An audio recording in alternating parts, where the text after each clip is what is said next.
Eh bien, écoutez, on va commencer cette seconde masterclass. Donc, bienvenue à ceux qui nous rejoignent pour cet événement Finance Boost, donc, qui, je le rappelle, est organisé donc, par Sorbonne Université et l'Université technologique de technologie de Compiègne. Voilà, pour vous présenter le financement. Et après avoir vu, en tout cas, le début du parcours de l'entrepreneur, on va se concentrer sur cette seconde masterclass sur notamment les financements dédiés plus précisément à l'innovation. Alors, l'innovation, on verra au sens large, mais on aura deux grands camps aujourd'hui, mais qui se parlent beaucoup entre eux, les VC et les gens qui font plutôt du prêt d'honneur. Mais voilà, l'objectif, ça va être de cette seconde masterclass, ça va être de vous donner les clés de lecture pour mieux comprendre les enjeux qui sont liés à ces financements spécifiques. Et voilà comment arriver. On va aussi un peu expliquer certains termes qu'on a eu tout à l'heure, un peu sur le dilutif ou le non dilutif. Ça va être l'occasion de revenir un peu en détail sur ça. Donc tout simplement. Donc je vous rappelle, voilà, comme tout à l'heure, que les masterclass sont enregistrées, donc vous pourrez les retrouver. Et que tout simplement, on aura un temps de discussion, donc d'abord entre les intervenants, et puis après un temps de questions-réponses. Donc comme tout à l'heure, n'hésitez pas à préparer vos questions en amont pour qu'on puisse bien sûr échanger à la fin.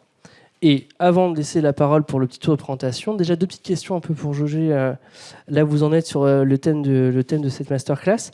À main levée, qui a déjà entendu parler avant la première masterclass de Deep Tech et de French Tech? Ok, pas mal. Et qui a déjà entendu parler, ou sait précisément, on pourrait me définir de manière rapide et simple, le terme equity? Ah, ouais, il y en a un qui est l'expert au milieu. Ok, voilà, merci pour... voilà, ça me permet d'un peu nous situer et justement de définir.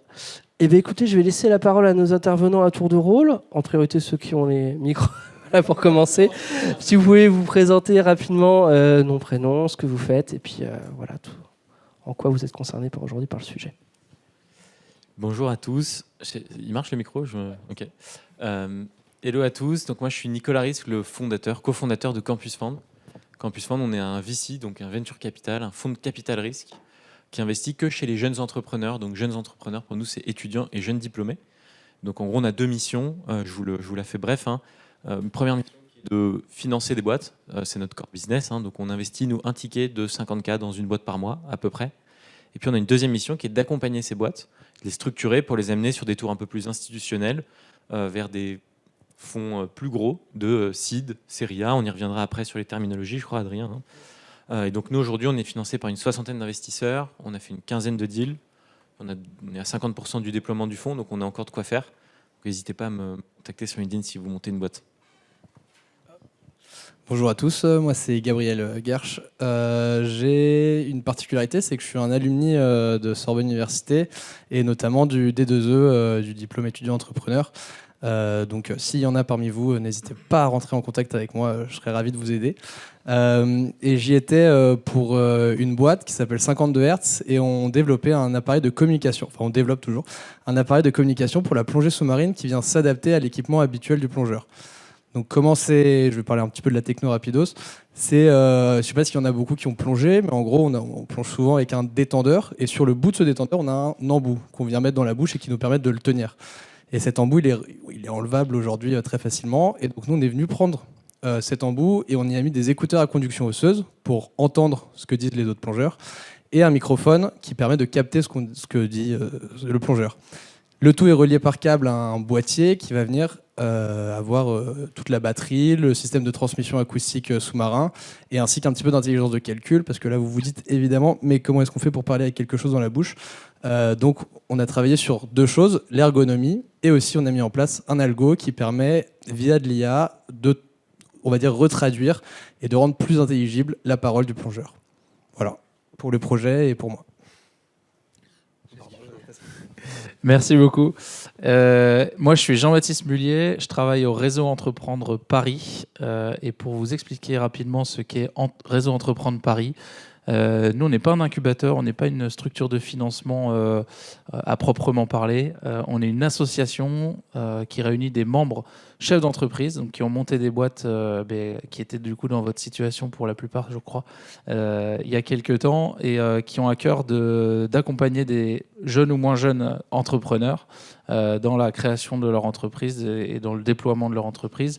avec la vocation numéro 1 de créer de l'emploi sur les différents territoires des entreprises.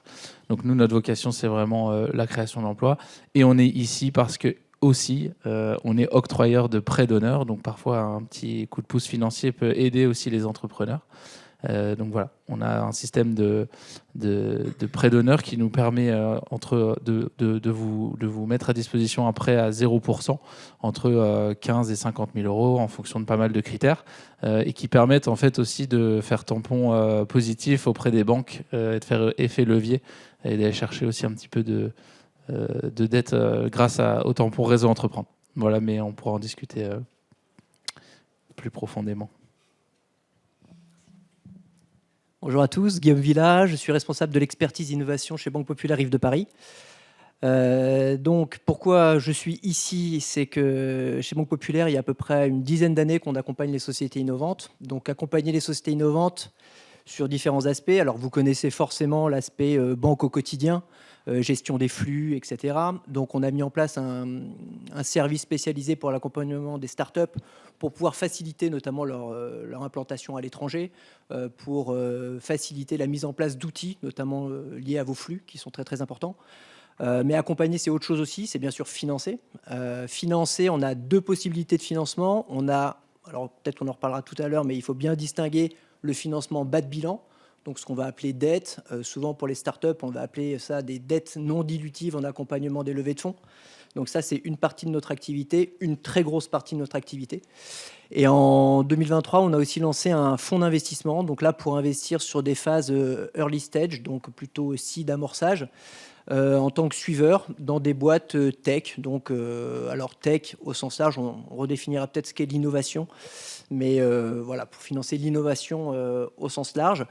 Aujourd'hui, chez Banque Populaire Rive de Paris, on accompagne à peu près 700 sociétés et on a financé, aujourd'hui, on a un cours moyen de crédit de 150 millions d'euros à peu près. Et pour l'instant, on a fait 6 investissements aussi sur la partie equity, donc investissement au capital des sociétés. Bonjour à tous, donc, moi je suis Cédric Jam, je suis directeur général délégué d'Audacia. Audacia, c'est une société de gestion. Je reviens brièvement sur les 3 thématiques que gère Audacia. La première, c'est le capital développement. Donc là, on s'adresse à des PME, sociétés qui sont déjà bien implantées, qui sont rentables et qu'on va aider à réaliser des croissances externes ou à se développer, embaucher des nouveaux commerciaux, des nouvelles personnes. Première activité. Deuxième activité, c'est sur le co-living. Donc là, on fait de l'immobilier, des actifs immobiliers qu'on va gérer avec un opérateur de co-living. Et la troisième activité qui nous concerne plus aujourd'hui, qui est le VC, qu'on a lancé en 2017, principalement sur la deep tech, avec 4 sous-thématiques dans le cadre de ce VC. Une première sur le quantique, avec un fonds qui s'appelle Quantonation, qui a levé près de 91 millions d'euros, tout investi, et qui est en train de lever un second fonds, donc exclusivement sur les technologies quantiques. Une deuxième thématique qui est le spatial et les nouvelles mobilités aériennes, avec un fonds aussi d'investissement, toujours du pré-amorçage à la série A, voire la série B, qui est en train de closer. Et 2 autres thématiques plus récentes. La première sur la transition énergétique. Donc là, on parle de fusion, on parle d'SMR, XSMR. On pourra revenir, si vous voulez, sur ces notions de stockage d'énergie, de transport d'énergie, voilà, toutes ces thématiques. Et enfin, Sorbonne Venture, qui est un fonds qu'Audacia gère en collaboration avec une autre société de gestion qui s'appelle Alloy Private Equity, qui a vocation donc à financer les startups issues de Sorbonne Université et de tout son écosystème, principalement en deep tech, donc avec aussi une majeure forte en santé. Et voilà, et donc dans ce cadre-là, on est en pleine levée de fonds. Et l'idée, c'est de pouvoir investir dès le pré-seed et de pouvoir suivre jusqu'à la série A les sociétés qu'on aura accompagnées. Merci, super. Puisque Guillaume d'ailleurs a lancé le sujet de la définition, je vais lui repasser la main. Mais justement, vous avez parlé déjà de plusieurs termes, on aimerait bien qu'on repose un peu les bases, que tout le monde n'est pas forcément à pas forcément de niveau. Vous avez parlé de dilutif, de non dilutif, de précis, de seed, de série A, série B. Est-ce que déjà sur le dilutif et non dilutif, vous pouvez un peu réexpliquer, puis tous ensemble collectivement, ça je fais confiance à l'intelligence collective pour arriver. Mais voilà, reposer un peu ces termes de base entre les différences et qu'est-ce que ça implique un peu derrière, puisque souvent il y en a un qui permet d'aller chercher l'autre, il y a quand même une logique d'effet de levier, mais c'est pas les mêmes engagements non plus pour à la fois l'entreprise et la place aussi de ces gens qu'on fait rentrer ou pas, d'ailleurs, c'est la question. Alors oui, alors je ne sais pas quel est le niveau général et peut-être que c'est très très hétérogène, mais en gros vous avez l'investissement, ce qu'on appelle l'investissement dilutif, donc pratiqué par les VC, donc qui vont rentrer en fait, ou des business angels ou autres, qui vont rentrer au capital de votre société. Donc ça, c'est voilà, si vous avez quelqu'un qui est au capital de votre société, donc vous vous diluez, vous n'avez plus 100% de votre société. Vous avez des personnes du coup qui sont au board, donc qui sont là aussi pour vous financer, vous donner de l'argent bien sûr pour vous développer, mais aussi pour vous accompagner sur d'autres sujets. Si on parlera beaucoup plus que bien mieux que moi. Donc ça, c'est voilà, ça c'est la première partie. Et quand on parle de dette non dilutive, c'est vraiment de la dette bancaire. Donc là, c'est le banquier qui va vous faire un prêt, mais il n'est pas du tout intéressé au capital. Donc ça, c'est deux notions, il faut bien les voir parce que c'est très très important dans l'analyse qui va être faite de vos dossiers. C'est-à-dire que vous n'allez pas avoir la même démarche si vous êtes un VC, un corpo qui va rentrer au capital de votre société, ou si vous êtes un banquier. Quand vous êtes VC, vous allez pouvoir espérer avoir un retour sur investissement important parce que si la boîte est cartonne, vous allez avoir une valorisation de la boîte qui va être importante et vous allez pouvoir vendre vos parts, faire des multiples qui sont très importants. Et donc, vous pouvez peut-être accepter de perdre sur beaucoup plus de lignes, de beaucoup plus de tickets que vous allez mettre parce que un va pouvoir rembourser peut-être 10 que vous avez perdu. Quand vous faites de la dette, vous mettez en place une dette et donc vous savez que vos revenus ils sont connus puisque c'est un taux d'intérêt qui va être appliqué, que la boîte cartonne ou pas. C'est-à-dire que la banque elle va avoir un petit peu interdiction de se prendre un carton sur une dette qu'elle va mettre en place parce que quand il y a un carton derrière, il faut peut-être 100 prêts pour rattraper en fait le carton que vous avez pris. Donc c'est deux approches qui sont différentes et c'est pour ça que vous n'allez pas avoir la même approche financière quand vous allez parler à des VC ou à des banquiers traditionnels qui font du bas de bilan. Super clair. Alors, attention, ouais, et puis pour compléter, puis attention au niveau du micro de mettre assez haut, parce que sinon, il ne capte pas tout. Oui, non, je peux compléter avec une notion qu'on utilise beaucoup, c'est ce qu'on appelle le couple rendement-risque, quoi. C'est-à-dire que c'est vrai qu'en tant que VC, on prend des risques forts et on attend un rendement élevé.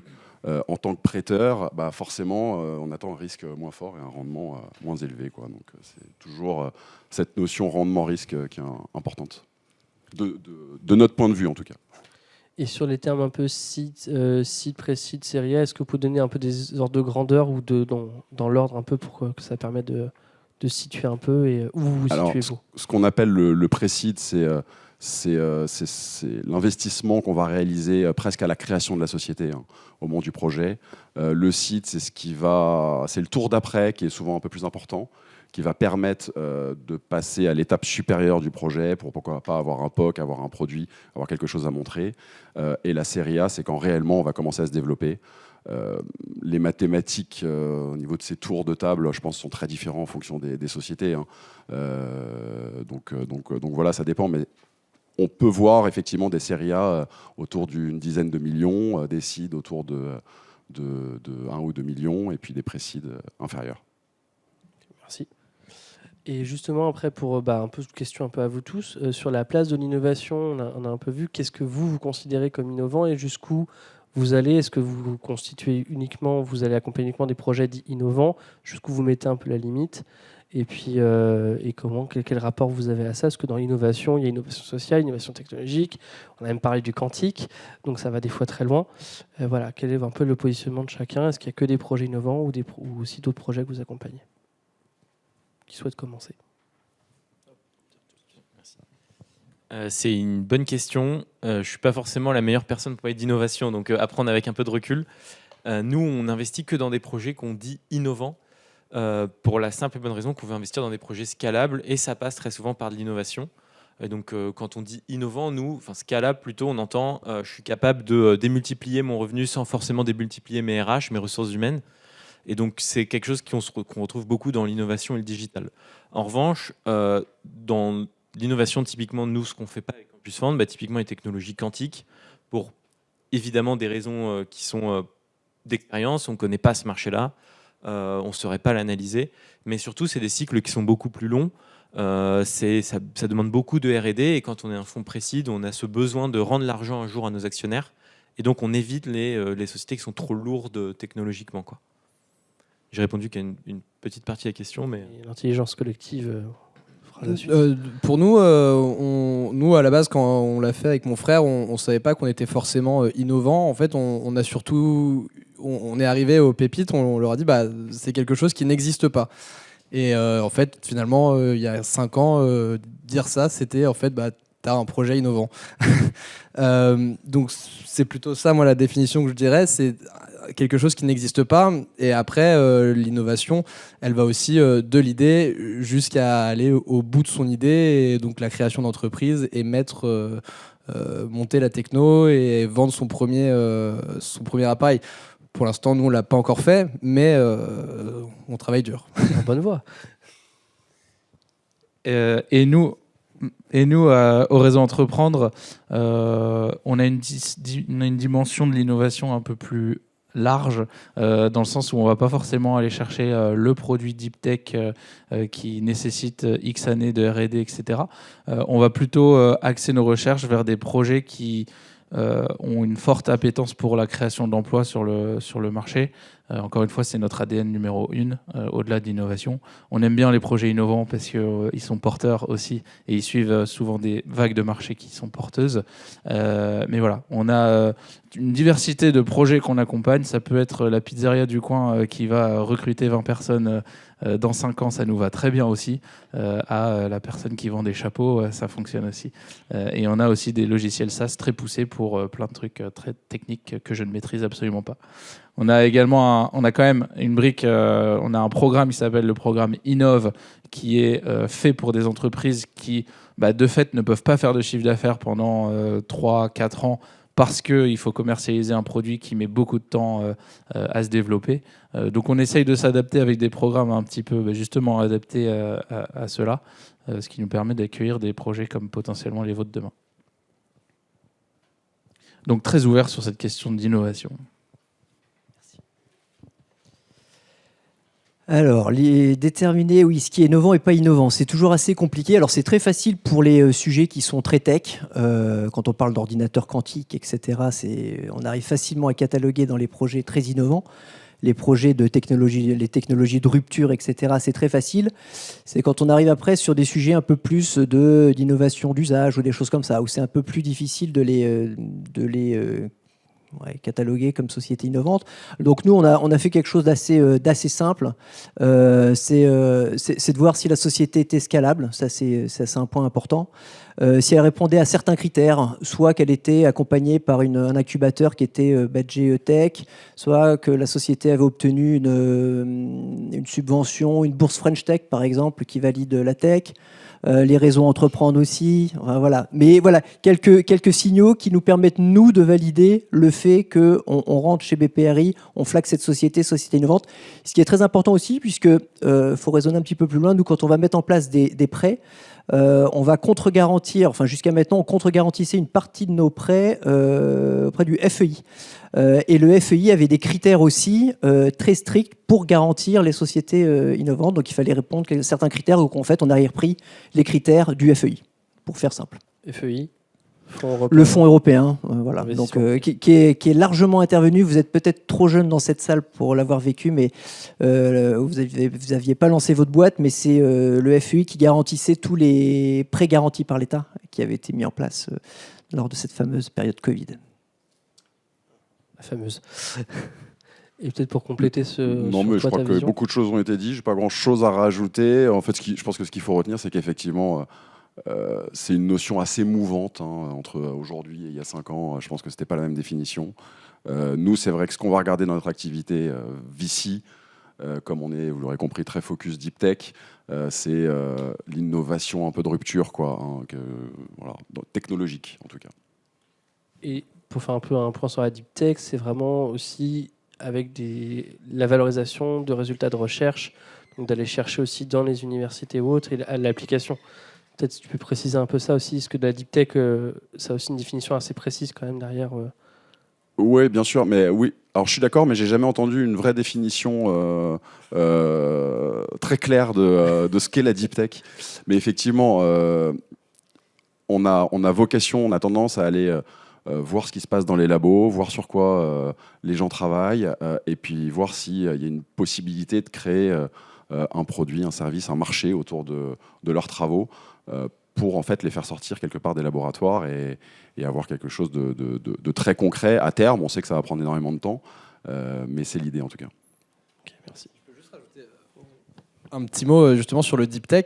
Il ne faut pas forcément venir des laboratoires issus de recherche. Nous, on est Deep Tech, on fait partie du réseau Deep Tech de la BPI, on est dans ce qui s'appelle l'Observatoire. Donc on a réussi à passer, c'est une candidature, et ensuite c'est eux qui jugent si le projet est Deep Tech ou pas. Donc c'est comme juger si un projet est innovant, c'est à peu près les mêmes caractéristiques. Mais donc c'est important aussi parce que sinon... Au Pépite, justement, on est des jeunes étudiants qui commençons et qui ne faisons pas partie de laboratoire. Et donc, on a du mal à se trouver une petite place parmi tous ces grands noms de la quantique, etc. Et donc, nous, on est dans une case où il ne faut pas avoir peur aussi d'aller vers ce genre de mécanisme de la deep tech. Vous pouvez aussi, si votre projet en a les moyens, et que vous n'avez pas encore les laboratoires qui sont derrière vous avec, vous pouvez tout de même y répondre. Voilà. Merci, super. Et je complète aussi, et il n'y a pas que la deep tech qui est financée aujourd'hui aussi, hein, donc il y a aussi plein de fonds très généralistes qui sont susceptibles d'accompagner des startups comme les vôtres. Voilà, donc comme on l'a vu dans la première table ronde, sauter le pas et se lancer, ça reste le meilleur moyen d'aller vers le financement. Justement, une fois qu'on l'a vu tout à l'heure, une fois qu'on a réussi à se lancer, quand on arrive vers vos structures à vous, qui sont un peu la seconde étape, une fois qu'il y a eu justement un peu l'amorçage de fait, que le dossier il arrive et il commence à être structuré, vous, ça va être quoi un peu les principaux facteurs que vous allez prendre en compte pour participer, ce que vous allez regarder dans le projet? Et peut-être Jean-Baptiste et aussi Nicolas pour commencer, et puis après bien sûr tout le monde. Mais vous, chacun d'entre vous, le truc qui est particulier chez vous, puis je suis sûr que ça permettra d'avoir une vision quand même d'ensemble assez complète.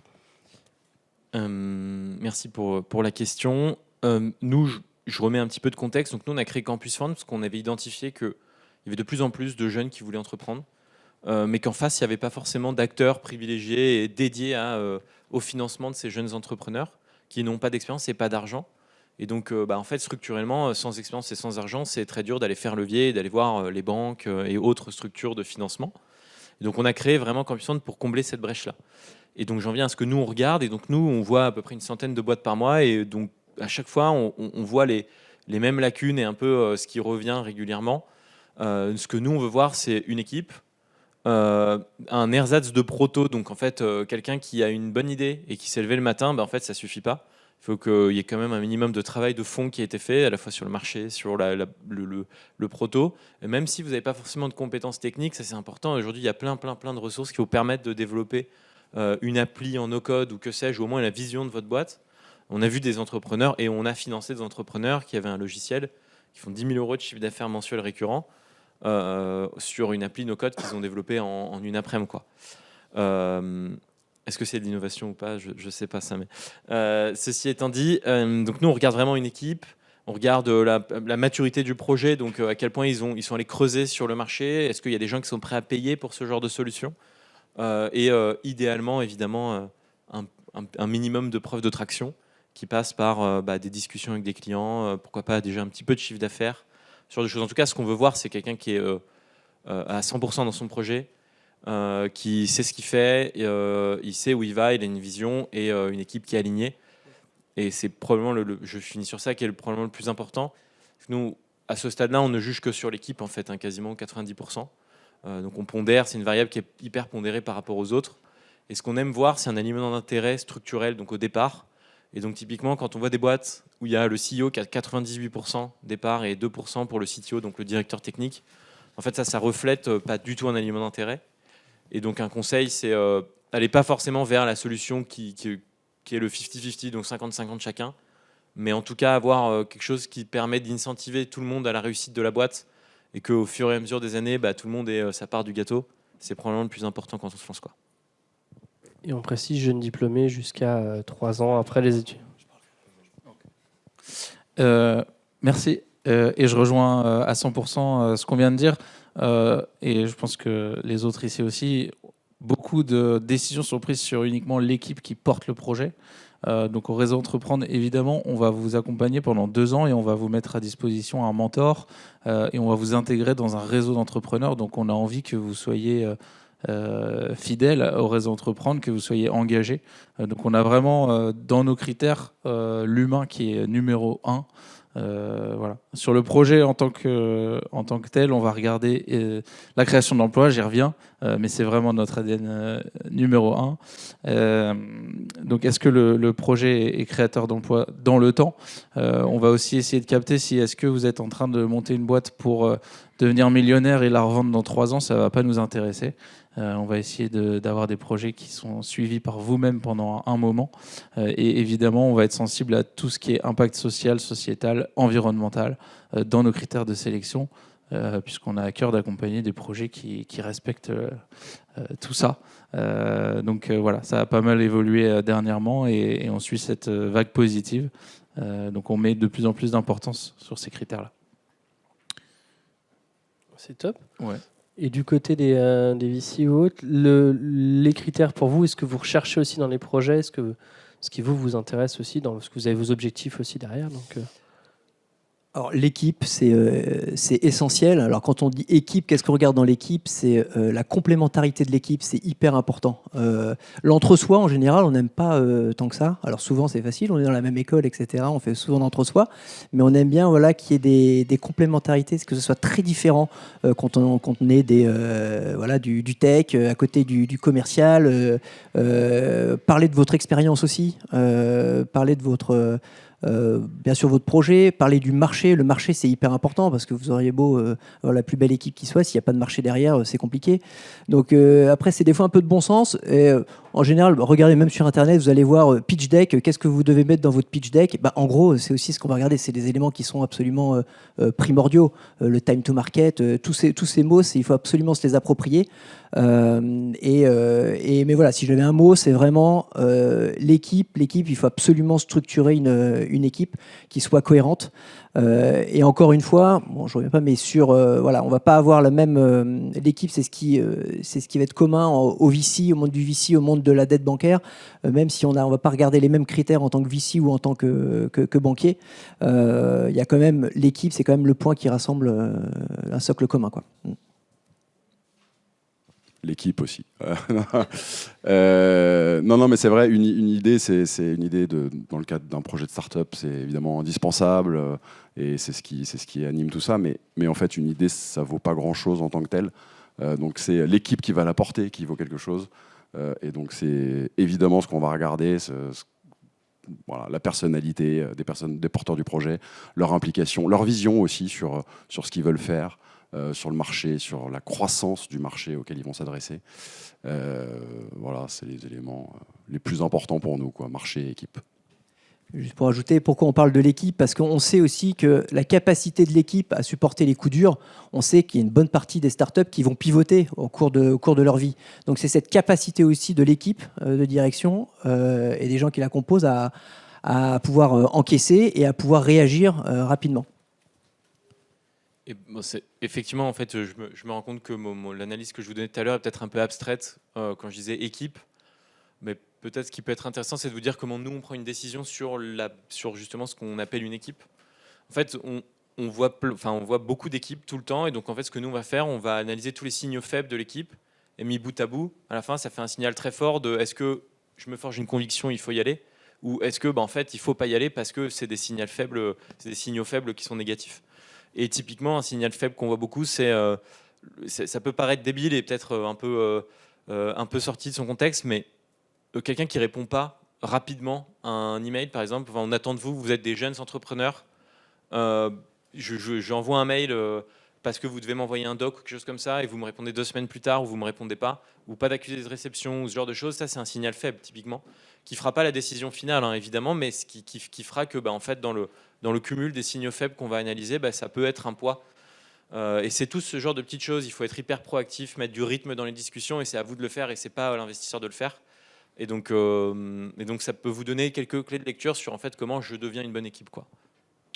Et pour compléter, pour rentrer un peu plus dans le détail aussi de l'équipe, quand vous arrivez à 2 ou à 3, donc je mets de côté les solo founders et j'en suis désolé, mais quand vous arrivez à 2 ou à 3, nous on va aussi être sensible au fait que s'il y en a un qui prend la parole tout le temps et un en retrait, totalement en retrait, et en plus qu'il a un pourcentage départ plus inférieur, ça c'est un signal faible où on se dit ok, il y a un leader et à côté, enfin il y a un truc qui va péter. Du coup, on essaye toujours de regarder est-ce qu'il y a un pacte d'associés qui a été signé, est-ce que la répartition des rôles est cohérente par rapport au background des deux, est-ce que il y a un profil plus commercial, donc c'est normal qu'ils prennent plus la parole, mais est-ce que l'autre a aussi sa place dans le projet.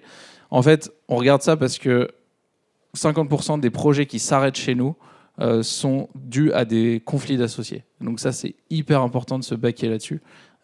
Pour être solide sur le long terme avec son meilleur pote, ou en tout cas ce qu'on croit être notre meilleur pote au début.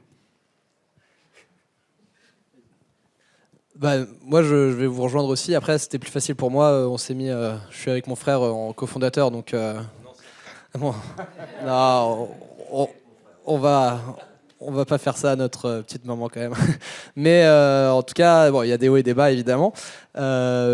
Mais du coup, là où nous on a essayé d'être un peu plus sérieux au niveau des équipes, c'est de s'entourer de personnes qui viendraient valider notre sérieux scientifique, par exemple. Donc avec des partenaires, on est allé chercher très vite des partenaires académiques, Sorbonne Université, le CNRS, l'INRIA, l'IFREMER.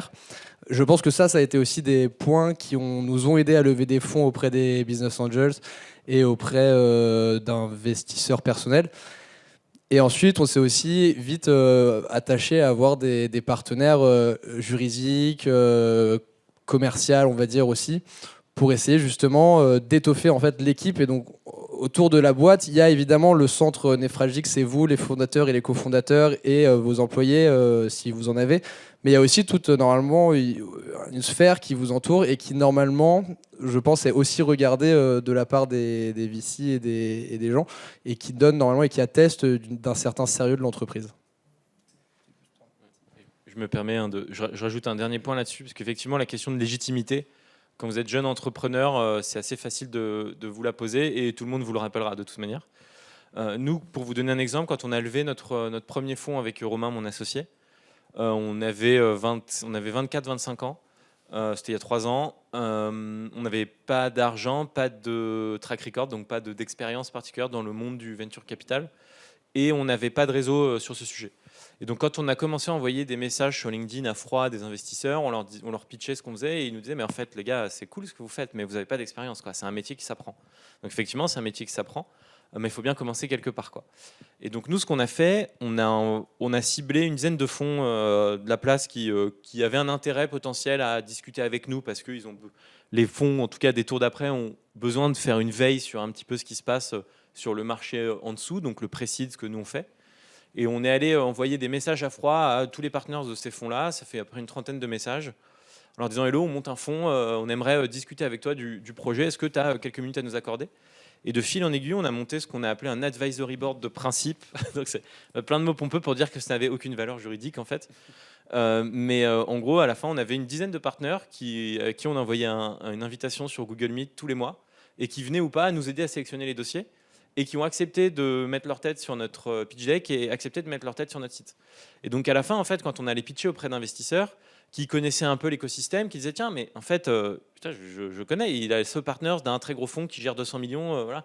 Et donc à la fin, en fait, la question de légitimité, elle se tacle assez facilement en s'entourant d'une bonne manière, mais il faut faire les choses bien, évidemment, il ne faut pas que ce soit juste du flanc, quoi. Mais voilà une des manières que nous, on avait trouvé pour justement éviter ce truc de track record. Besoin de compléter ou non, c'est bon. Non, donc ouais, l'importance aussi de la posture, vous en parlez, parce que derrière l'équipe aussi, c'est la posture entrepreneuriale à aller chercher, se dire qu'on est légitime et qu'après, ouais, ça se construit. Donc ça rejoint les partenariats qu'on a vus.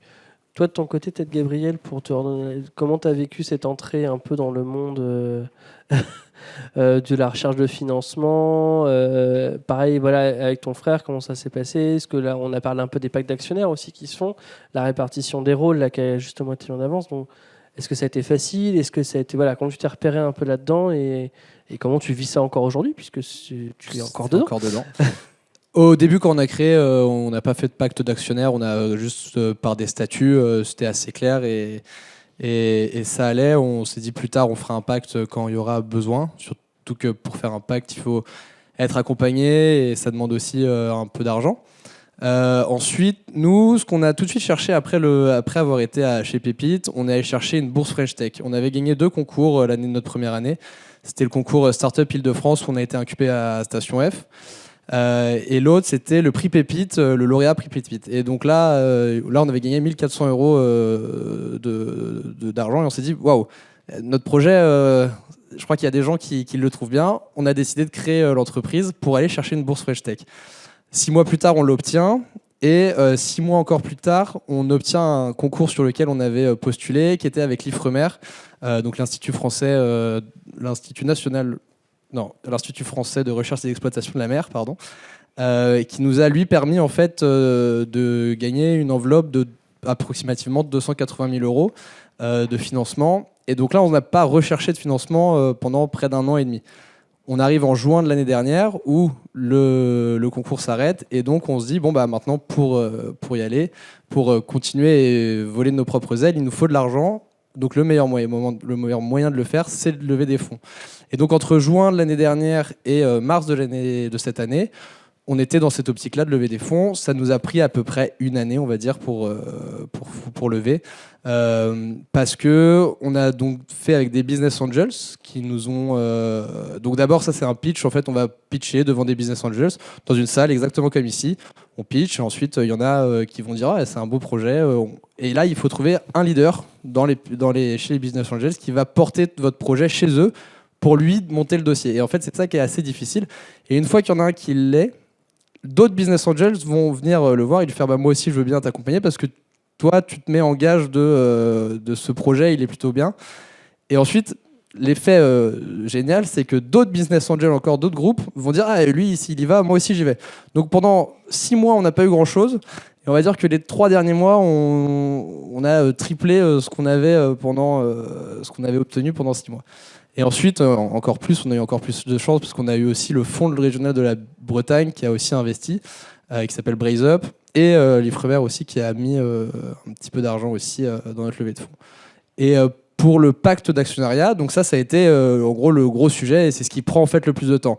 Le temps que les business angels se disent on va y aller, ça peut être assez rapide ou même que des VC. Par contre, ce qui prend plus de temps, c'est de trouver le bon accord, évidemment, sur la valorisation de l'entreprise. C'est des échanges de mails. Et puis ensuite, si jamais il commence à y avoir pas mal de monde autour de la table, ça devient assez vite compliqué. C'est tout à fait gérable, mais il faut être accompagné par des avocats. Souvent, il y a des avocats dans les deux côtés. Donc, ça peut prendre un peu de temps. Voilà. J'ai deux choses peut-être pour rebondir sur l'expérience Business Angels de Gabriel. Quand on dit Business Angels, toi tu parles ici des réseaux de Business Angels. Oui. Ouais, il y a vraiment réseau de Business Angels et les Business Angels solitaires, donc les gens qui sont en réseau. C'est très souvent sous l'égide de France Angels, qui est la Fédération nationale des Business Angels. Il y a 5-6 000 en France. Il y a une quarantaine de réseaux, je crois que c'est ça, qui sont regroupés par thématique ou géographie. Le site est hyper bien fait, donc si vous voulez les contacter, c'est très très bien fait.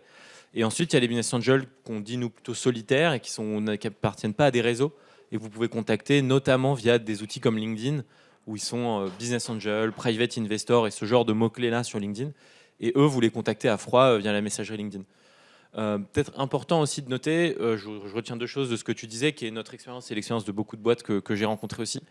La première, c'est que ça met toujours plus de temps de lever. Et donc, sauf si vous avez déjà monté une boîte, que vous avez vendu plusieurs centaines de millions d'euros, ou que vous êtes sur un sujet qui est très très chaud, ça met plusieurs mois. C'est vraiment, ça met des mois et des mois à lever. Les gens qui sont en face de vous n'ont pas le même temps que vous. Hein, donc, vous, 1 mois, c'est énorme dans votre boîte, mais un fonds, c'est pas grand-chose. Ça, c'est le premier point. Et deuxième point, il faut faire attention quand vous discutez, surtout avec les business angels, peut-être un peu moins pour les fonds. Peut-être Cédric, tu pourras rebondir dessus, mais c'est un fusil et une cartouche, donc quand vous contactez un business angel, vous le recontacterez pas après, quoi. Très souvent, ils vous ferment la porte, surtout les réseaux, hein, en tout cas de ce qu'on a vu, c'est si un réseau vous dit non, il y a assez peu de raisons pour qu'il revienne sur sa décision 3-4 mois plus tard, quoi. Donc il faut les contacter au bon moment. Et troisième point que tu mentionnais aussi, c'est pour ça que tout est arrivé à la fin, il y a une notion de FOMO, donc de Fear of Missing Out qui est à bien gérer. Ça peut être très dangereux si vous le faites pas bien. Mais en tout cas, quand vous levez de l'argent, ce qui est important, c'est de montrer qu'il y a des gens, personne ne rentre dans un resto vide, quoi, en gros, et tout le monde va faire la queue là où il y a tous les gens qui vont bouffer, quoi. Et donc en fait, l'idée, c'est de dire, en fait, tout le monde toque à ma porte, et moi, ma boîte est tellement géniale que tout le monde a envie d'investir. Et donc c'est cette notion à bien gérer, sans mentir évidemment, parce que sinon personne n'investira dans votre boîte. Mais et donc c'est une notion qui est importante. Ouais. Donc complètement d'accord avec ça. Il faut peut-être pas aller trop loin dans le FOMO, mais oui, bien sûr, évidemment. Et c'est vrai que la levée de fonds, en fait, c'est compliqué, c'est long, mais je pense qu'il faut jamais se démoraliser et qu'il y a un moment où ça mord, c'est les premiers euros qui sont compliqués à obtenir. Je parle pour les startups, mais je parle aussi, dans mon cas, pour les fonds, hein, aller lever un fonds d'investissement. Il y a aussi ce concept de first time team, first time fund, où les investisseurs regardent et quelque part attendent de voir qui va venir, et c'est à ce moment-là qu'ils arrivent, quoi. C'est quand quelque part c'est un petit peu plus dérisqué. Donc on revient sur ce couple rendement-risque tout à l'heure, là, sur un autre côté, mais donc il faut pas lâcher, quoi, en fait. Et justement, pour convaincre avec, essayer de limiter ce risque, parce qu'on en fait, depuis tout à l'heure, vous dites, en fait, on pitch. C'est pour ça qu'il y a un concours de pitch à la fin de l'événement. Mais justement, peut-être pour Cédric, te relancer là-dessus. Toi, quels vont être les éléments clés que toi, dans ce pitch-là, qu'est-ce qui fait le bon pitch et qu'est-ce qui va te permettre, toi, justement, de lever ce risque que tu as parlé pour aller chercher derrière, quoi. Je pense que ça reboucle un peu avec ce qu'on a dit tout à l'heure, hein. Donc la première chose qu'on va regarder dans le pitch deck, c'est l'équipe à nouveau, hein. Mais bon, je vais pas revenir sur cette notion parce qu'on l'a déjà bien abordé. Le projet en tant que tel, sa clarté, sa vision, en fait, hein, quelque part. Et puis quelque chose qui est primordial pour nous, qui est le marché adressable, la taille du marché, sa croissance ou sa stagnation, peu importe, mais en tout cas, vers quoi l'investisseur va pouvoir se projeter. Parce que quand on arrive avec un deck, on sait très bien que voilà, le papier refuse pas l'encre et on écrit un peu ce qu'on veut sur nos PowerPoint.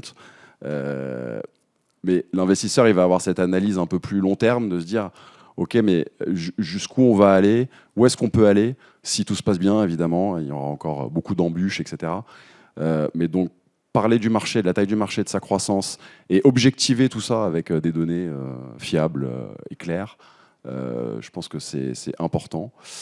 Ne pas négliger la forme, hein, parce que l'investisseur, on en reçoit beaucoup, des decks, donc on a besoin aussi que ça soit assez fluide dans l'approche, assez synthétique aussi, hein, pas besoin d'en faire des tonnes. Et puis l'engagement, évidemment, de l'équipe, mais ça, on le voit pas vraiment dans le deck, on le voit plutôt en personne quand on rencontre l'équipe. Voilà. Et la part après de prototype aussi, quand tu dois avoir les éléments concrets, ça peut être aussi avoir, au-delà des données, ça va être le produit. Et justement, quand ils vous présentent, vous vous attendez à voir le produit, vous vous attendez à voir des choses, ou c'est quoi la discussion, vous, qu'après, est-ce que le deck t'a convaincu de recevoir la personne, et puis après, toi, tu vas justement sur quoi? C'est plus vraiment cette stratégie marché que tu vas aller chercher pour essayer de te dire, là, j'y vais, quoi. Est-ce que ta taille, elle est vraiment bonne, ou ça va être aussi, plutôt, tu vas regarder le projet, tu vois Dans notre activité VC, aujourd'hui, on n'a souvent pas de prototype à nous montrer. Donc, ce qu'on a à nous montrer, c'est un deck, une idée et la façon dont il le porte. Quand c'est possible et quand il y a déjà un prototype, bah, évidemment, c'est la première chose qu'on va aller essayer. Et on va se faire un avis beaucoup plus qualifié, quelque part, sur le projet. Donc, c'est beaucoup mieux, mais c'est souvent dans une phase un peu après, quelque part. C'est à partir du seed, quoi. D'autres points que vous vous attendiez pour compléter un peu cette discussion? Juste, je pense pas qu'on ait abordé un point important qui est le business model. Je pense dans un deck, c'est quand même un point qui est primordial. Faut pas oublier, même si on lève des fonds, on entend cash burn. Alors ça, c'est vrai, il y a une époque, voilà, on pouvait cramer de l'argent et qu'on avait peut-être un peu perdu de vue qu'une boîte, ça devait être rentable quand même à terme. Et donc, dès le début, avoir un business model. Si le business model ne tient pas la route, vous aurez beau faire ce que vous voulez, vous ne pourrez jamais lever de fonds, obtenir des financements et vous allez au casse-pipe. Donc, le business model, c'est hyper important de valider votre business model. Et peut-être pour compléter, pensez en fonction aussi de l'interlocuteur que vous avez en face de vous. Si vous avez un fonds de VC qui veut faire x5, x10, je ne sais quoi, versus un banquier qui veut récupérer son argent dans quelques années, versus une association comme le Réseau Entreprendre qui est là pour vous accompagner dans le réel. Donc on n'a pas forcément besoin toujours de présenter un BP qui est ultra exponentiel et ultra scalable. On est plutôt... vous compléterez tous les deux, mais on est peut-être aussi dans une phase aujourd'hui où on arrête ces BP ultra exponentiels et irréalisables et on est plus dans le réel et vous accompagnez, nous, le Réseau Entreprendre, c'est vous accompagner dans aussi la galère et dans des choses qui sont un petit peu plus terre à terre, un peu plus linéaires. Donc en fonction aussi de l'interlocuteur et qui vous envoyez votre deck, je pense qu'il y a certaines choses qui sont à modifier. Au même titre que quand vous postulez pour un poste, la lettre de motivation, c'est pas un copier-coller. Normalement, il faut changer quelques paragraphes. C'est souvent conseillé, en effet. Vous êtes d'accord ? Ouais, non, c'est marrant parce que des fois, je reçois des dossiers et on me dit ah non, renvoyez-moi, je vous ai envoyé le dossier investisseur alors que c'était le dossier banque que je voulais. Donc bon, voilà, on n'est pas dupe. On sait que vous adressez un VC, vous allez vouloir lui vendre de la croissance, de la valorisation, et pour la banque, vous allez vouloir plutôt rassurer sur la capacité de la boîte à rembourser son crédit. En fait, c'est ça. C'est pour ça que nous souvent on demande plusieurs BP. En fait, ce qui est bien, c'est d'avoir votre BP optimiste. Vous voyez, si ça crache, etc. Jusqu'où vous pouvez aller. Et puis un BP un peu plus conservateur où vous vous dites si ça se passe un peu moins bien que prévu, comment avoir anticipé les différents événements. J'allais en venir là parce que Jonas et moi, on se sentait très très mal à l'aise à envoyer des BP différents à des gens différents. Par souci de clarté, de choses comme ça. Donc c'est vrai qu'on est passé par ce mécanisme de faire un business plan. Tout va fonctionner du feu de Dieu. Dans 10 ans, on est à 10 millions de CA, etc. Récurrent. Je ne sais pas si c'est incroyable en vrai, 10 millions, c'est peut-être pas terrible. Alors 100 millions, disons. Et un autre où là, justement, on est un peu plus terre à terre, moyen, etc. Et on en a même fait un troisième où on s'est dit, bon, là, c'est vraiment pas terrible du tout, mais on arrive quand même à survivre. Et voilà, donc si je peux faire un conseil, ça demande un petit peu plus de travail. Après, c'est juste jouer avec un tableau Excel et rajouter des nombres où on n'en avait pas mis avant, etc. Mais si vous avez un petit problème de cœur à faire des différents pitchs et différents graphes, voilà, je vous conseille de faire ça. Oui, puis parler des hypothèses, on me parlait tout à l'heure, défendre ces hypothèses, c'est aussi les prévoir, donc ça vous nourrira pour la discussion. Et juste pour dire, le BP, en fait, c'est une base pour la discussion, en fait. Ça va permettre d'échanger après. Faut voir vos interlocuteurs comme des partenaires. Ils sont là pour vous aider. Ils sont pas là. Il faut absolument dire la vérité et le plus tôt possible. Dès que vous avez connaissance de choses, dites-le le plus tôt possible. Ça facilitera grandement vos relations avec vos banquiers, vos investisseurs. Et justement, là, imaginons, c'est bon, on a convaincu, c'est magnifique, on commence la collaboration. Dans la relation, après, comment ça va se passer avec, peut-être de votre côté, Cédric et Guillaume, des choses différentes qu'avec Nicolas et Jean-Baptiste, mais voilà, après, comment ça va se manifester, comment vous allez être présents. Depuis tout à l'heure, en fait, ce qui est bien, ce que vous dites, c'est qu'on a l'impression des fois le financeur, il est là, puis il va chercher à faire ses billes, alors que non, là, vous avez parlé d'engagement à la fois de la personne, mais vous êtes aussi très engagé dans le suivi des projets, vous avez l'intérêt qui marche bien. Et donc, justement, comment vous allez continuer à travailler, cette fois-ci, ça devient une vraie relation partenariale, et comment ça va se manifester, qu'est-ce que vous souhaitez aussi faire, et comment vous matérialisez ça avec chacun vos différences aussi. Je commence. Ouais, vas-y. Oui, c'est effectivement quand on rentre en dilutif, donc en equity dans la boîte, on veut être impliqué dans les décisions très stratégiques, mais impliqué pas vraiment pour pour fliquer ou quoi que ce soit. L'idée, c'est de pouvoir aider surtout l'entrepreneur, parce qu'en fait, on a les mêmes intérêts que lui, quelque part. Donc, l'alignement d'intérêts, il est important. Donc, on va souvent demander une place dans un comité, peu importe le nom qu'on lui donne, surveillance, administration, peu importe. Mais l'idée, c'est de pouvoir discuter de la stratégie, de décisions qu'il serait susceptible de prendre et qui aura un impact fort sur le modèle. Donc ça, j'ai envie de dire, c'est la chose très organisationnelle, institutionnelle. Et puis après, il y a l'accompagnement quotidien, en fait. Donc informellement, évidemment, on s'appelle tous les jours s'il faut, quand il y a un rush ou quand il y a un sujet.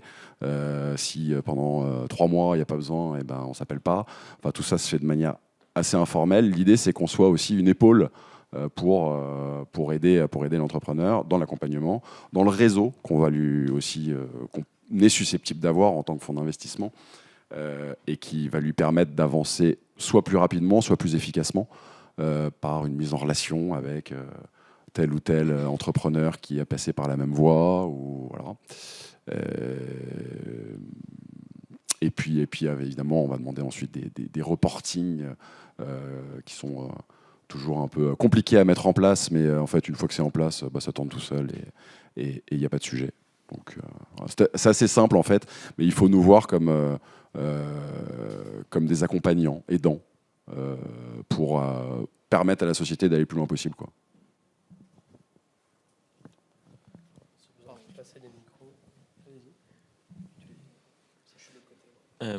Nous, on fait plusieurs choses pour accompagner les boîtes qu'on finance. Première chose qu'on a créée, qui s'appelle Campus Fund Advisory, qui est née de la double coïncidence des désirs entre des gens qui voulaient investir dans le fonds, mais qui n'aiment pas trop faire de l'indirect, donc de l'indirect passer par un fonds pour investir, donc qui sont plutôt côté entrepreneurs. Donc on a regroupé cette dizaine de personnes dans cette holding qu'on a appelée Campus Fund Advisory et qui accompagne toutes les boîtes que nous on va financer. C'est 10 entrepreneurs qui ont déjà créé plusieurs sociétés chacun, qui sont dispo 2 jours par mois par boîte de notre portefeuille pour les aider sur pas mal de thématiques. Si je peux les mettre sous deux chapeaux, le premier c'est soit très stratégique, et là c'est vraiment ce que disait Cédric, c'est très, pour ceux qui font un peu de box, sparring partner, donc ils sont là pour juste échanger, discuter. Ok, où est-ce que tu en es, voilà, prendre un peu de recul sur la boîte, ou bien opérationnel, et là c'est très je vais t'aider à recruter quelqu'un. Je vais te relire ton contrat d'appel d'offres, ce genre de sujet-là, très pratique. Et puis ensuite, il y a nous, comment on les aide avec Romain. Donc Romain et moi, on a monté ce fonds-là, et une de nos légitimités, c'est de savoir lever de l'argent, parce qu'on l'a fait. Et donc ce qu'on se dit, c'est toutes les semaines avec Romain, on rencontre 2-3 fonds. Des gens, on fait des WhatsApp, on prend des cafés, on fait des déjeuners, etc. pour que le jour où nos boîtes veulent lever, on puisse leur dérouler le tapis rouge et dire en fait voilà, je connais tous les fonds de la place et je te fais les intros qui vont bien au bon moment. Donc on les aide sur ces 2 sujets. À noter que Campus Fund Advisory, c'est une structure qui est 100% gratuite pour les entrepreneurs qu'on finance. On ne met pas 50 000 euros pour gagner 25 000 euros d'accompagnement derrière. Il n'y a pas du tout de ce sujet-là. Donc on met à dispo. Pour vous donner comment le schéma marche, nous les advisors, donc les gens qui sont dans cette structure d'accompagnement, on leur redonne une partie de la performance qu'on va faire du fonds. Donc ils sont à la fois investisseurs dans le fonds et en plus ils sont incentivés à la réussite du fonds en plus qu'un actionnaire classique, parce qu'on va leur rétribuer une partie de cette performance. Donc ce qui nous permet de dire aux entrepreneurs qu'on va financer, en fait les gens qui vont vous accompagner, c'est pas des gens comme nous on avait fait avec Romain au début, des advisors de principe, c'est des gens qui sont alignés avec vos intérêts parce qu'en fait leur réussite c'est la vôtre, quoi. Voilà. Merci. Pas mal de parallèles avec le réseau Entreprendre dans l'accompagnement. Comme je vous le disais au tout début en introduction, on n'est pas, notre ADN elle n'est pas structure de financement. On a cet octroi de prêt d'honneur qu'on fait avec grand plaisir, mais on est surtout connu pour notre accompagnement, ce qu'on appelle l'accompagnement humain. Donc nous, on met à disposition de nos lauréats un mentor ou 2 mentors en fonction de la maturité de la boîte. Il y a tout un système d'accompagnement collectif où nos lauréats font partie de clubs. Donc c'est une promo de 10 entrepreneurs, 10-15 entrepreneurs avec qui ils échangent tous les mois. Donc ça, c'est super intéressant. Ça vous permet un petit peu de balancer sur la table tout ce qui ne va pas dans votre quotidien d'entrepreneur et d'avoir en face des personnes qui peuvent vous donner des tips et qui vous montrent aussi qu'ils sont dans la même situation que vous. Donc tout ça, c'est ce qu'on appelle la vie du réseau. Et notre prêt d'honneur, nous, il est conditionné à ce que nos lauréats jouent le jeu du réseau. Donc s'ils viennent en club, s'ils sont loyaux envers leur mentor accompagnateur, on délivre le prêt d'honneur qui est lui-même délivré en 2 tranches. Donc la première tranche quasiment après être élu lauréat, et ensuite 6 mois plus tard si les lauréats jouent le jeu du réseau. C'est un petit peu le jeu du truc. Mais voilà, nous dans l'accompagnement des personnes et comment on les suit, c'est tout ça. Et comme l'ont dit mes 2 confrères, le réseau, c'est super important. Il faut savoir que si vous ouvrez votre capital ou si vous avez une banque à vos côtés ou une association comme le réseau Entreprendre, mais c'est, en plus de l'argent, c'est un réseau énorme qui vous est ouvert et duquel il faut vraiment profiter à 100% de toutes les mises en relation avec des entrepreneurs qui ont été à votre place. Alors, en tant qu'établissement bancaire, quand on va vous prêter de l'argent, en général, vous avez aussi un compte bancaire et donc vous allez vous confier des flux à la banque, donc ce qui facilite aussi le fait d'avoir des échanges très réguliers avec votre chargé d'affaires, avec une personne spécialisée dans l'innovation qui va vous accompagner du coup sur une multitude de sujets. Alors déjà sur le conseil de la dette, puisque à un moment, l'innovation, le financement, quand je parle de financement plutôt bas de bilan, donc pas equity mais bas de bilan dette, était assez binaire puisque c'était en gros l'equity, donc votre levée de fonds en capital qui permettait de faire de levier avec de la dette bancaire. Et parce que pour le banquier, c'était un peu nouveau il y a quelques années, c'est-à-dire qu'on prêtait de l'argent à des boîtes qui ne sont pas rentables. Et donc, d'habitude, quand on est banquier, c'est plutôt la rentabilité de la société qui permet de rembourser le crédit. Et là, ce n'est pas la rentabilité de la société qui rembourse le crédit, mais c'est la trésorerie de la société, la capacité de la société à lever des fonds. Donc, pendant un bon moment, la dette, ce qu'on dit dette amortissable, qu'on fait sur 36, 48 mois, 60 mois, elle ne s'envisageait qu'au moment où vous leviez des fonds, puisque c'était au moment où vous leviez des fonds que vous aviez le plus de cash et que finalement le banquier avait la meilleure visibilité sur le remboursement de son crédit. Alors, depuis quelques temps, on a une approche qui est complètement différente parce qu'on s'est aperçu aussi qu'avec les BP qui nous étaient donnés, le contexte économique un peu changeant, les BP n'étaient pas forcément atteints, alors que les dettes levées au moment les dettes bancaires levées au moment de l'equity étaient très importantes. Ce qui posait un problème derrière sur le refinancement, les tours d'après, puisque l'endettement était trop important et beaucoup de financeurs ne voulaient plus y aller pour rembourser en fait les crédits qui étaient en place. Donc nous, on a revu un peu, force de ce constat, on a revu un peu nos interventions et on se positionne maintenant plutôt en dette bancaire en phasant nos interventions. C'est-à-dire qu'à chaque stade de maturité de la société, on va mettre en place un financement qui correspond.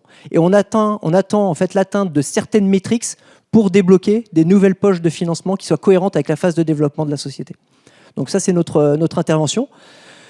On va aussi accompagner. Alors nous, l'objectif quand on met de la dette, c'est d'être remboursé. Vous l'avez bien compris. Donc on va tout faire aussi pour que vous réussissiez. Donc on va aussi vous ouvrir, par exemple, si vous avez une solution qui s'adresse à des clients, des ETI, des grands comptes, nous on va tout faire pour vous mettre en relation avec les ETI, les grands comptes de la banque. Ça, c'est des choses qu'on fait. On va essayer de faire régulièrement des ateliers, des petites conférences, en faisant venir des start-upers. Là, on en a fait une, c'était start-upper, je suis start-upper, comment j'ai planté ma boîte. Donc, des choses qui sortent un petit peu du cadre et qui permettent aussi des fois de faire gagner du temps aux porteurs de projets et de passer à côté de... Il y a des fautes qui ont été commises à droite à gauche, eux de passer au travail. Ils en commettront, mais peut-être un petit peu moins que les autres. Donc et l'objectif c'est d'avoir des contacts très très réguliers. Ce que je disais qui est très très important, c'est n'attendez pas, si vous êtes en difficulté, s'il y a des problématiques de cash, n'attendez pas le dernier moment. Le banquier au dernier moment, il n'est pas bon en pompier, il n'est pas là pour intervenir en pompier. Donc prévenez bien à l'avance, dites où vous en êtes et ça sera beaucoup plus simple de prendre des mesures efficaces par la suite. Ouais, en fait, communiquer, être honnête depuis le début, c'est un peu ce qu'on dit. Exactement. Mettez le truc sur la table et puis le but, c'est quand même d'aider pour que ça se mette en place. Merci pour cette discussion. On va maintenant prendre quelques questions dans le public. Donc, je vous invite à lever la main et vous avez une de mes collègues, normalement, qui a un micro qui va passer. Et on va prendre 2 questions d'un coup, comme ça on y répondra directement à la suite. Donc, si vous avez des questions, et si quelqu'un a une deuxième question juste après à poser... Ça, là, ouais. Alors, déjà, je tiens à remercier tous les intervenants. Vous avez bien parlé des critères de sélection des candidats et vous avez bien parlé aussi de l'équipe. Mais j'aimerais aussi avoir votre avis si quelqu'un demain décide de se lancer tout seul. C'est-à-dire comment vous voyez ça. Ok, merci. Je vous invite à passer le micro. Bonjour, tout d'abord je vous remercie pour cette formation et ces très bons conseils. Ma question, c'est si j'ai une idée très complexe et dès le début on trouve des obstacles, moi et mon équipe, toujours dans le domaine de la tech, est-ce que ce genre d'idée fait peur les investisseurs et ça bloque même avant de lancer sa start-up? Merci.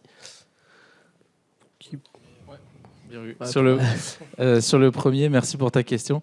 On a, je sais pas, je crois que c'est à peu près 30% de nos projets qu'on accompagne qui sont par des solo founders. Donc c'est pas du tout un critère. C'est vrai qu'on a beaucoup parlé de l'équipe parce qu'il y a beaucoup de binômes et trinômes, mais quand on est seul entrepreneur, ce qu'on peut mettre en avant, c'est aussi sa capacité à s'entourer. C'est-à-dire, est-ce que j'ai réussi, si tu as déjà des business angels, est-ce que j'ai réussi à réunir autour de mon projet des personnes qui ont investi dans mon projet? Si c'est pas de l'argent, c'est est-ce que j'ai un espèce de board de mentors qui ont une renommée et qui me suivent sur mon projet. Donc ça peut très bien être mis en avant. Et après, c'est est-ce que dans mon projet, est-ce que si je travaille avec quelqu'un, un freelance, un premier employé, un premier stagiaire, est-ce que voilà, ces personnes sont déjà un petit peu qualifiées, ce qui me permet de dire voilà, je suis tout seul, mais je sais m'entourer, et c'est pour ça que vous pouvez me faire confiance. Donc il y a pas de frein à ce que, les binômes, il y a des avantages et des inconvénients. Les trinômes, pareil. Quand on est solo, c'est pareil. Il y a des avantages, mais il y a aussi des inconvénients. Mais je dirais, voilà, mettre en avant ta capacité à t'entourer, malgré le fait que tu aies monté ça seul. Ok, par rapport au projet complexe avec le risque, comment ça? Pour la seconde question, qui souhaite un peu répondre? Si on finance l'innovation, c'est qu'en général, ils sont souvent un petit peu complexes et que ce n'est pas écrit d'avance. Nous, l'innovation, en gros, c'est qu'on va sur des terrains, on entend souvent le mot disruptif. Donc, en fait, c'est facile de financer une boulangerie, une charcuterie. On sait à peu près ce qu'il y a comme chiffre d'affaires et on se connaît les résultats en avance.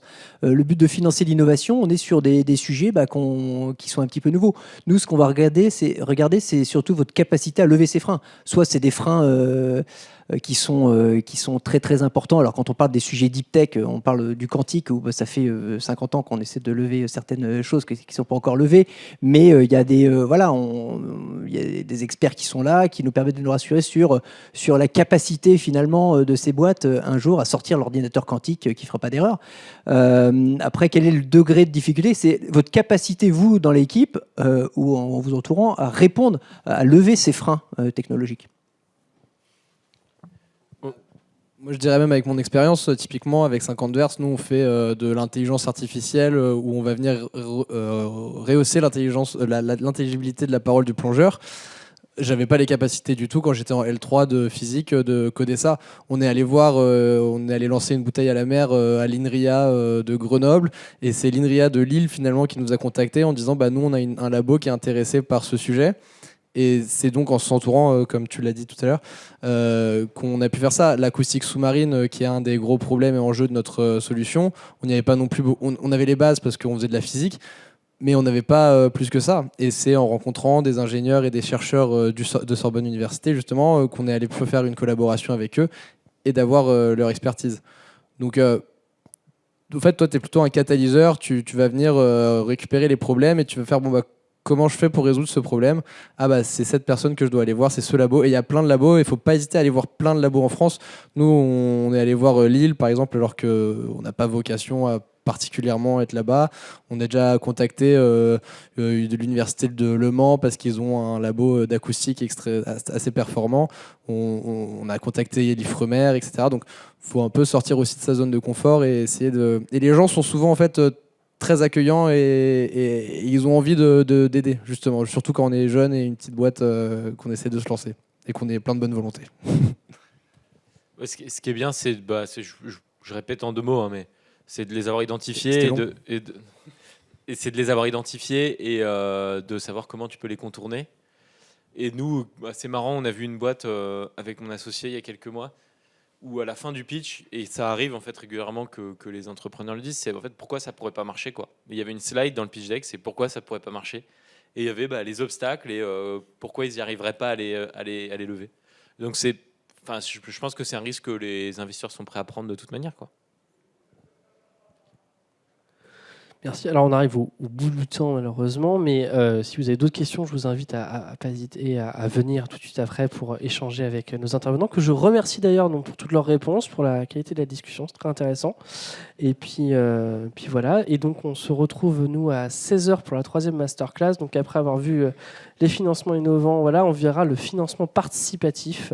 Et donc comment on lance une campagne de financement participatif au-delà maintenant des effets de communauté. Comment on va chercher aussi des fois, et puis on fera le lien avec justement les futurs clients, ça permettra de voir le go-to-market et de voir ça. Donc merci d'avoir participé et de nous avoir écoutés, et on se retrouve dans 10 minutes à 16h pour la suite.